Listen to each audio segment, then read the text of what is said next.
Robert, let's talk about why. Why did Beijing want the Trudeau government to be reelected with a minority?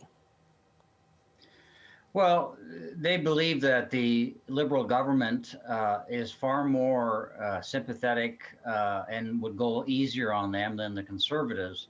The Conservatives under Aaron O'Toole had been far more critical of Beijing's growing belligerency around the world and their attitude in Canada. They would have, for example, would have adopted a foreign agent registry, which would have meant that former politicians or lawyers or lobbyists who are paid by Beijing, of which we do not know that they are, and are doing lobbying on their behalf, including appearing on your show, and you would not know that they're being paid, but they're, pro-Beijing kind of attitudes.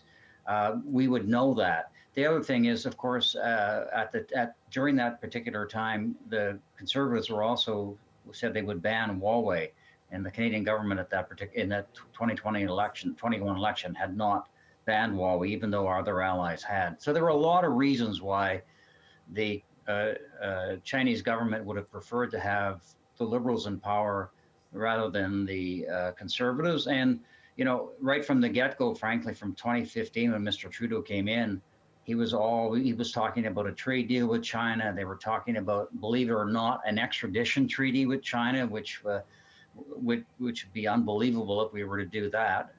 Anybody who was a dissident, China could say they committed some criminal act and want them extradited to China. So there were a lot of reasons why China would have preferred to have the Liberals.